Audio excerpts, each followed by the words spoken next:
Russell, gone. Did it disappear? Are you sure you want to? Okay.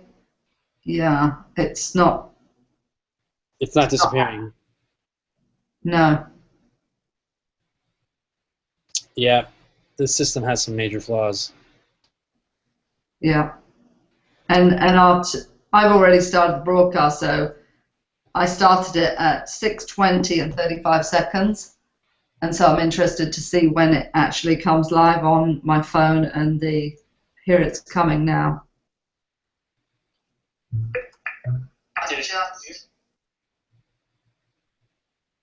So you want to do some sort of marker? Want to? Okay. Yeah. This is the marker. Okay. It's not. No. It's not disappearing. No.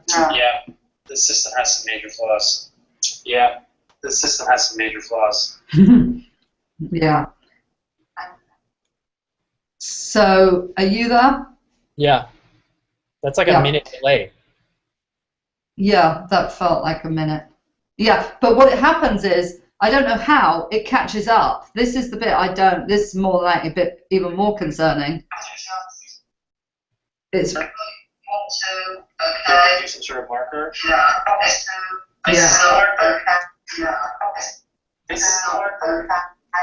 Yeah, marker. The system has some major flaws. Yeah, the system has some major flaws. Yeah. So, are you there?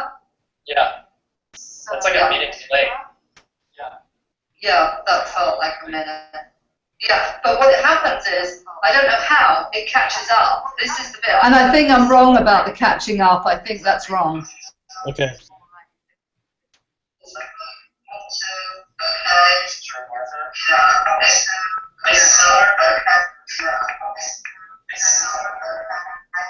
Yeah, marker.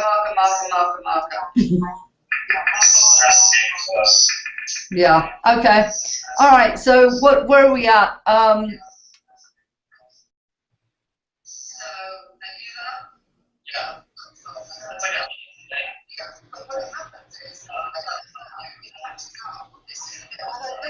So now, thinking about a minute delay. We have multiple audios going. It's hard to know. Maybe turn off the phone for a second. Now I've shut all my audios down. It's definitely a minute delay. Yeah. And in the scheme of things, say if everything else was brilliant, just for argument's sake, say everything else was working perfectly, and it was a minute delay, and people are typing questions, chat window questions, would that actually make it? I'm just asking, would that make a difference? I want to be as open-minded as possible about it.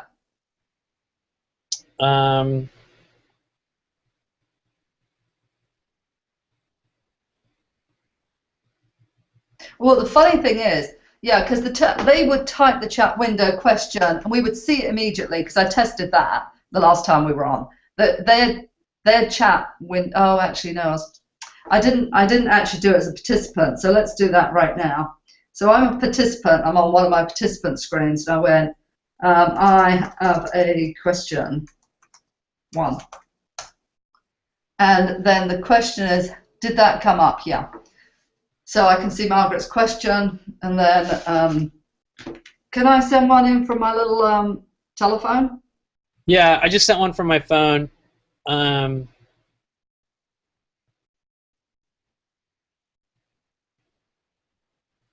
What's the icon? I can't see it on the phone. It's the top left bubbles. Oh, you might have to hit done on the video. Oh, got it. Oh, I see. Yeah. That's not the most intuitive thing. Obviously, No, it is. That's also a problem. Yeah. Do you know if Adobe Connect allows for people to join via their phone? From their yes, they do. They can from their telephone. Yeah. Have you had any experience with WebEx? Yeah, I've used them as well. What do you think of WebEx? Adobe and WebEx feel no different to me. Which one? that's not a technical answer. That's just, you know. Which ones? Adobe and WebEx? I was a member of WebEx for a year or so and Adobe Connect, and they didn't feel the better thing about Adobe Connect is you can create breakout groups. Interesting. Okay. The cool thing about WebEx is that you can join really easily via your phone. I've had a number of conferences that I've been on where I'm watching the video, hearing the audio, and if there's a screen share happening, I'm seeing the PowerPoint also, all via my smartphone. That's been kind of pretty cool. There's also GoToMeeting. Have you had any experience with GoToMeeting? I've used all three, and there's no different than any of them, in my opinion, other than price and UA. So, you know, is it that you really hate Adobe? What's the deal? No, I think Adobe is safe enough to try. There's no. Because because to me, I don't care. Without all three of them, they've got different price and they've got different this, that, and the other. I mean, it's not. They're all in the same ballpark. Yeah. The difference with WebEx is you had to get breakout groups, you had to have like 250 people or something like that. Whereas Adobe Connect could do it for 25 people, and you didn't have to, you know, have, you know, like I think it was 250 a month or some crazy number was WebEx to get the breakout groups. Whereas Adobe Connect would give you breakout groups for the smaller number of people. So the big question when I see all three of the platforms, and truthfully we haven't really been using, you know, it was about 4 months ago that I was really, or maybe 3 months ago I was using Adobe Connect. So I can't say, maybe actually 4 or 5 months ago. I can't say what the latest WebEx, the latest GoToMeeting, and the latest Adobe Connect is. But I would imagine there's still, WebEx is designed not to allow you to use breakout groups unless you get to the highest level of subscription, is basically the difference. And GoToMeeting didn't have breakout groups at all. So that was really the reason why out of the three platforms I dropped WebEx and went with Adobe Connect. But have you ever actually used breakout rooms? Twice. Seems like it's kind of a low needed priority. Yeah. Priority feature, especially. I mean, I think breakout rooms are great if you're doing collaborative design work, or if you're hosting a World Cafe, or doing coalition work, or training, or doing an online virtual training, or if you were doing a. Well, that's the thing we're saying about doing a 4-hour online training, and so that was really, you know. Right. Okay. Yeah, and that's the other piece too. Yeah, like if you were potentially thinking about ever. If you were going to do a virtual consulting coaching, with a new client and their executive team, you might be using breakout rooms for that. But for that's one of the places where I wanted to do some internal development work in terms of getting clear with what is being used for what, and so. In that sense, like I think we need to find. I don't think there is one platform to fill all of the needs, and I think that those are probably the two greatest places of sort of developmental bifurcation. One is between the need of hosting lots of people for more of an educational training. And the other one is hosting lots of people for a straight-up marketing, sales funnel kind of offering. And those are, those seem like they require two different platforms, and it's quite a conundrum it's showing itself to be. How does that sound to you in terms of I don't know, maybe both can be done on Adobe Connect.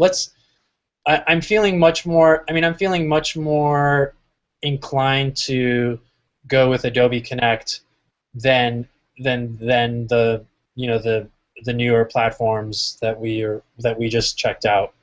Yeah. Okay. Well, in that case, I suppose let's have a look. Let's log on.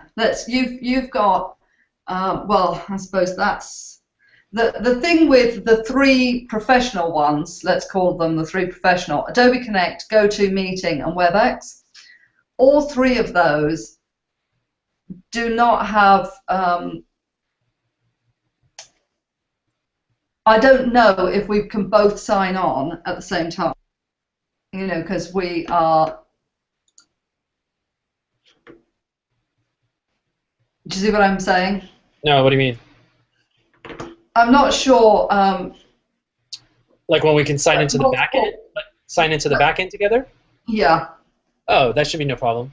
Okay, great. All right, let's go ahead and sign on to that then. And so you have a GoToMeeting account? No, I've only got Adobe Connect. Oh, okay, all right.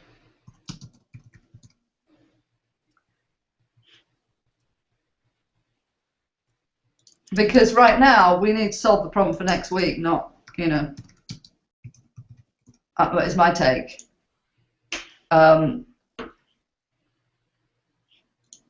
You know, there's two problems. There's one issue. If we could have solved the long-term issue and the short-term, you know, if we could have done it all together, then no problem. But Totally. my take is that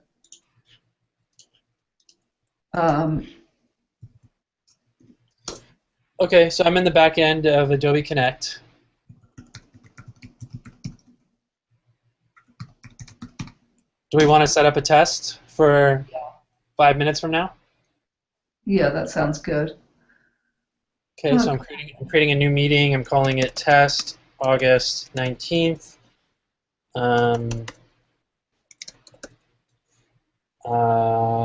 Summary test. Start time 6:45. Duration 15 minutes. Select template.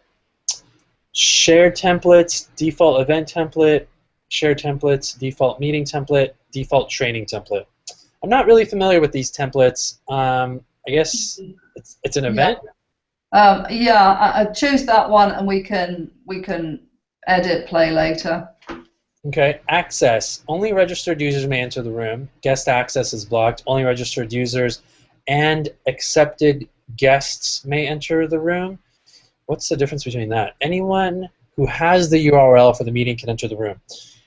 I think anyone who has the URL. Really? I mean, well, you want everyone to register. I'm saying for this particular one, for the one that we do next week, it's going to be anyone with the URL because everyone that's registered hasn't. We can't kind of. I mean, we potentially can register everyone individually, you know, like put it in ourselves and let those reminder emails go out to them. So maybe that's what we do. Is that what you're thinking? Right, yeah. For next week, I think hopefully there's a way that I can manually input guests into this system and then